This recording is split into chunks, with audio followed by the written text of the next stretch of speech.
Nous sommes de plus en plus nombreuses à travailler devant un ordinateur, à notre bureau, que ce soit parce qu'on travaille depuis notre domicile ou en télétravail, ou simplement dans un travail de bureau de salarié ou dans un travail de bureau d'entrepreneur. Et il peut nous arriver régulièrement de collectionner des inconforts, des douleurs, des petites choses qui vont rendre notre corps beaucoup plus inconfortable qu'en temps normal. C'est pourquoi aujourd'hui, j'avais envie de vous partager des petites techniques toutes simples, des astuces que vous pouvez faire depuis votre bureau pour détendre, apaiser, soulager les inconforts et les douleurs qu'on peut avoir à force de rester devant un écran.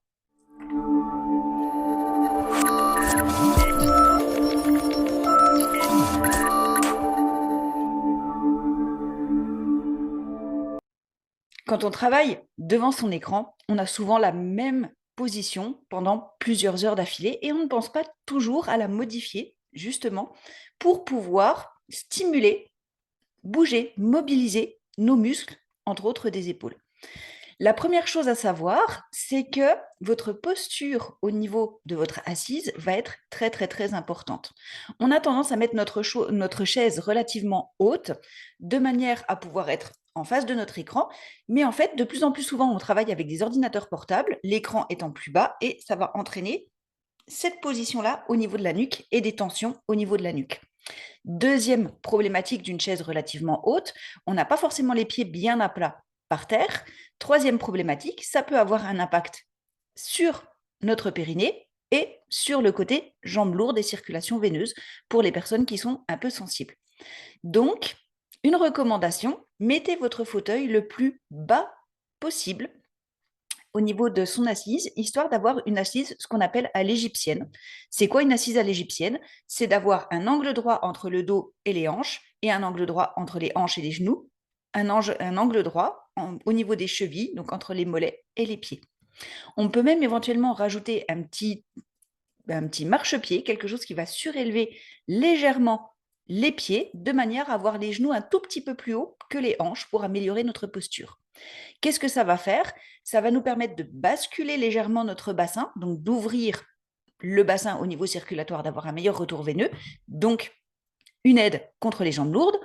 Et la deuxième chose, c'est que le fait de basculer le bassin va limiter la cambrure au niveau du bas du dos, donc va limiter également les douleurs qu'on peut avoir à force de rester dans une posture cambrée.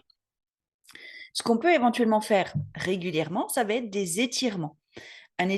Première chose à faire le matin quand on se lève, le soir quand on se couche. Le matin pour enlever les tensions, on va dire, qu'on a pu accumuler dans la nuit, et le soir quand on se couche pour enlever, pour agrandir notre colonne vertébrale et pour enlever les tensions qu'on a accumulées dans toute la journée.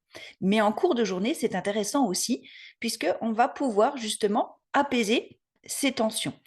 Quel type d'étirement? Ça peut être simplement assis et en soufflant, on s'étire de cette manière-là. Ou alors, vous pouvez imaginer que vous avez un fil qui passe du dessus de la tête jusqu'à votre sacrum, donc l'endroit où vous êtes assis. Et comme les pantins que vous avez peut-être connus quand vous étiez enfant, en tout cas, moi j'en avais un quand j'étais petite, ce pantin où quand on tirait d'un côté, il avait les jambes qui faisaient ça. Bon, mais pour le coup, c'est vraiment l'idée d'avoir ce fil comme si on était étiré vers le ciel et un autre fil au niveau du bassin comme si on était attiré vers le sol. Et le fait de faire ce mouvement-là en même temps, ça va nous permettre d'étirer notre colonne, de éventuellement craquer certaines tensions et surtout d'assouplir cette zone-là qui peut être un peu tendue en cours de journée. Ce que j'aime beaucoup faire aussi, c'est un automassage des mains. Alors l'automassage des mains, vous allez trouver une technique toute simple sur Internet et sur YouTube que vous pouvez chercher en mettant Aromatouch des mains, massage Aromatouch des mains. Vous allez voir, c'est formidable. C'est tout le principe qui va vous être expliqué sur le fait justement d'aller chercher du confort au niveau de notre main, de pouvoir masser au niveau de la paume, de pouvoir masser au niveau des doigts. On peut y ajouter une huile essentielle. Moi, j'aime beaucoup ajouter soit adaptive, soit Copaiba de doTERRA. Copaiba pour son côté anti-rumination et antidouleur, ou adaptive pour son côté clarté d'esprit. Et je suis posée, mon esprit part pas dans tous les sens et je pars pas en stress, je pars pas en angoisse, je pars pas en inquiétude, je pars pas en doute. Adaptive m'aide vraiment à me poser. Donc, je couple le massage des mains avec les propriétés apaisantes des huiles essentielles. On peut en utiliser d'autres, bien entendu, mais ça, ce sont mes deux préférés. Donc, le massage des mains et bien entendu, le massage ici, au niveau de cette zone-là. C'est pareil, soit un automassage. Alors, au mieux, si vous êtes à la maison et que votre conjoint ou vos enfants sont là, vous pouvez les mettre à contribution. Mais à défaut, l'automassage aussi de cette zone-là, c'est tout simple. Il n'y a pas besoin de savoir faire grand-chose. Ça peut être des petits ronds, ça peut être des étirements, ça peut être juste s'étirer légèrement de cette manière-là ou en penchant la tête, avec le dos droit, bien entendu. Juste ce type d'étirement ou un massage tout doux de cette zone-là pour assouplir.